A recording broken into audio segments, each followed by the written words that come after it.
Assalamualaikum, salam Malaysia Madani bersama-sama saya Suaran Shah dalam Berita Pagi Sabah edisi Sabtu 2 September 2023. Program Fellow Sabah Maju Jaya SMJ 2.0 edisi 2023 berupaya membangunkan belia secara holistik sekaligus menjadikan mereka kompeten, produktif dan berkemampuan menjadi pelapis kepimpinan negeri dan negara. Tambahan pula 25 peserta yang layak menjadi Fellow SMJ kali ini akan berkhidmat dengan kementerian dan agensi kerajaan serta syarikat berkaitan kerajaan GLC.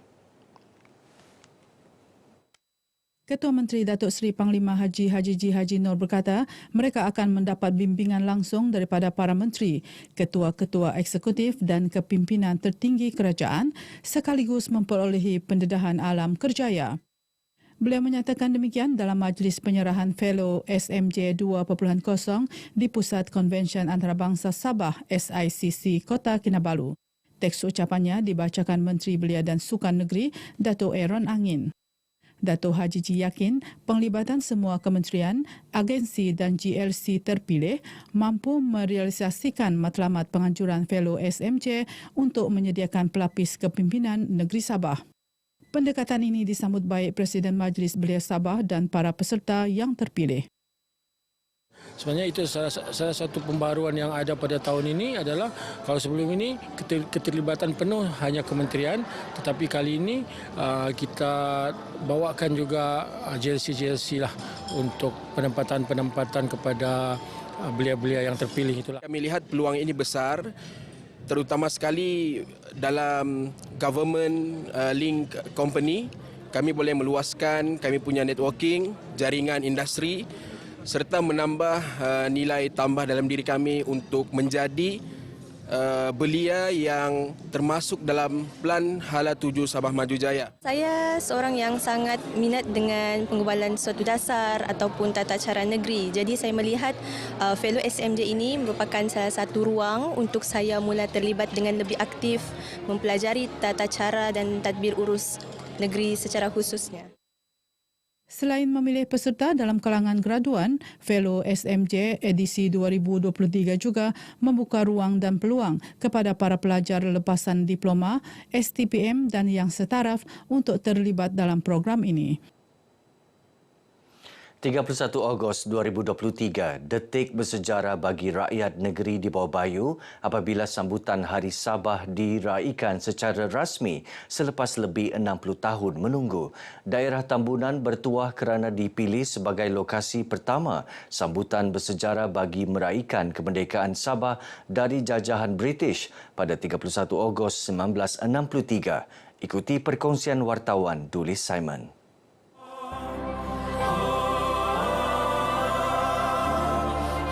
Sambutan Hari Sabah secara rasmi tahun ini diumumkan Ketua Menteri Datuk Seri Panglima Haji G. Nur merupakan berita gembira yang dinanti-nantikan segenap lapisan masyarakat di negeri ini. Sambutan julung kali ini diisi dengan pelbagai acara menarik, suasana tambah meriah dengan kehadiran Ketua Menteri selaku tetamu kehormat diiringi barisan Kabinet Negeri. Seorang anak jati Sabah yang merupakan antara tulang belakang dalam merealisasikan sambutan Hari Sabah sejak sekian lama berharap pengiktirafan ini membolehkan rakyat mengingati sejarah negeri yang amat berharga.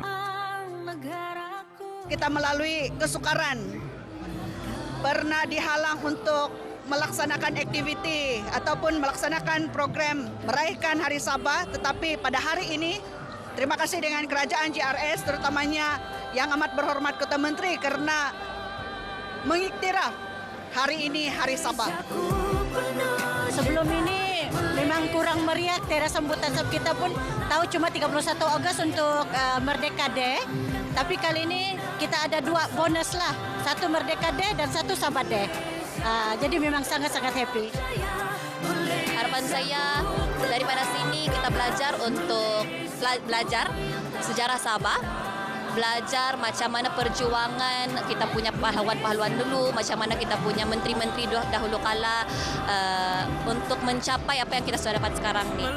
Saya sangat berbangga dan sangat berterima kasih kepada kerajaan yang sekarang ini kerana sudah mengiktiraf Sabah Day. Bagi saya ini adalah hari yang saya sangat nanti-nantikan bahawa seluruh rakyat Sabah harus mengetahui Sabah pernah merdeka.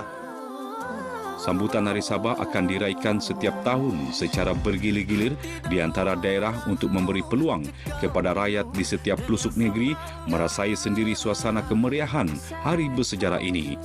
Duli Simon, Berita RTM.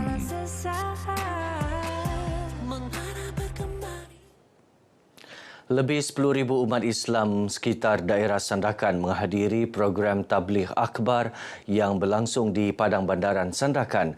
Mereka termasuk umat Islam dari Beluran, Kinabatangan, Telupit, Tongot serta daerah berhampiran Tawau dan Lahadatu.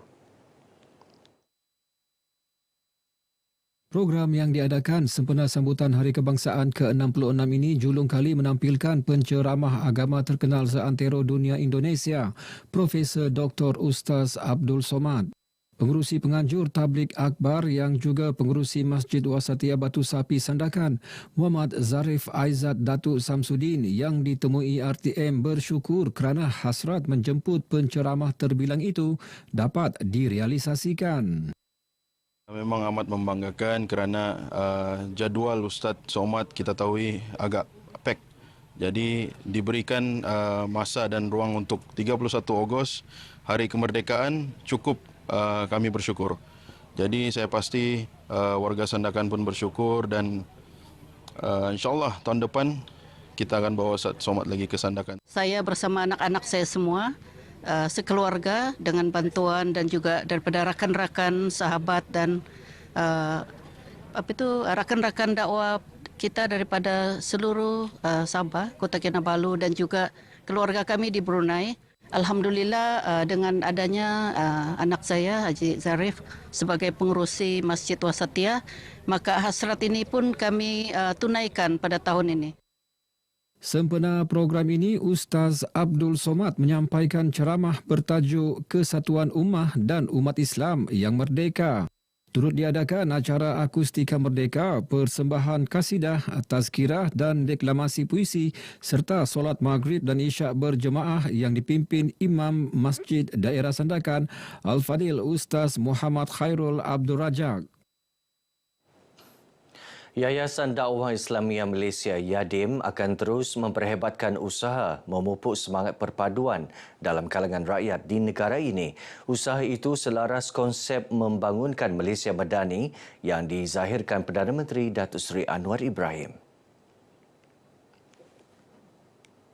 Yang di-Pertua YADIM Datuk Hasanuddin Muhammad Yunus berkata, antara inisiatif yang diambil termasuk menerangkan usaha itu kepada seluruh pendakwah dan ulama. Ia penting agar mereka sama-sama berkongsi dan menerapkan elemen perpaduan, penyatuan, kasih sayang, hormat menghormati dan semangat kebersamaan bukan sahaja kepada umat Islam, malah kalangan masyarakat berbelang kaum di negara ini. Dalam Malaysia Madani, tidak kira apa agama, bangsa, keturunan, yang ada masalah sosial, masalah ekonomi perlu diselesaikan di peringkat kaum mereka sebab mereka akan sayang antara satu sama lain. Datuk Hasanuddin ditemui RTM selepas menjadi tetamu dialog di-4 konsep dakwah YADIM dalam konteks Malaysia Madani di stesen radio Sandakan FM.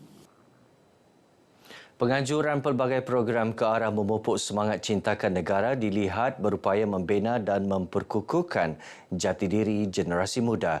Justru program seumpama wajar diteruskan demi manfaat segenap lapisan masyarakat. Hasrat tersebut disuarakan Ketua Pemuda Gagasan Rakyat Kawang, Azrul Ibrahim merangkap Naib Ketua Pemuda Gagasan Rakyat Pusat. Kita mahu memberikan pendidikan kepada anak muda di Kampung Soka dan juga seluruh mukim di Kinarut ini, betapa pentingnya untuk kita menjaga dan memelihara kemerdekaan dan keamanan yang telah kita kecapi sejak sekian lama. Azrul ditemui RTM selepas merasmikan program Santai Merdeka Kampung Soka di Kinarut Papar yang dihadiri lebih 500 penduduk. Ini akan menjadi satu teladan dan contohlah yang patut generasi akan datang untuk ambil, bila mana program-program sebegini sepatutnya nilai kepersaudaraan itulah. Bila kita sebagai penduduk sekampung ini dalam menjayakan program-program sebegini patut dikekalkan dan diteruskan. Pelbagai aktiviti diadakan bagi memeriahkan program ini termasuk persembahan baske, deklamasi sajak kemerdekaan, cabutan tiket bertuah dan pertandingan pakaian kanak-kanak. Memperkasa bidang pendidikan dan ekonomi antara fokus Parti Gagasan Rakyat Sabah, Gagasan Rakyat, kawasan Dewan Undangan Dun Sungai Manila Sandakan. Kedua-dua aspek itu diberi tumpuan dalam usaha melahirkan modal insan berpengetahuan tinggi bagi memenuhi keperluan tenaga kerja mahir sekaligus menjana ekonomi negara. Ketua Bahagian Gagasan Rakyat Sungai Manila, Hazim Mubarak Musa berkata, bagi merealisasikan hasrat itu, pihaknya akan bekerjasama dengan pelbagai agensi untuk memudahkan perkongsian maklumat. Kita juga ingin meningkatkan lagi tahap pendidikan dan ekonomi rakyat. Dan kalau boleh kita gunakan kemudahan kerajaan yang sedia ada untuk memajukan lagi kawasan-kawasan kita di Sungai Manila. Hazim ditemui pemberita selepas merasmikan mesyuarat berkelompok Gagasan Rakyat Sungai Manila di Dewan PPR Muhibah Batu 12 Sandakan. Sehingga kini, 50 cawangan gagasan rakyat ditubuhkan di Dun Sungai Manila dengan keahlian 2,800 orang. Terdahulu, Hazim menyerahkan sumbangan kanopi dan wang khairat kepada waris keluarga ahli yang meninggal dunia baru-baru ini.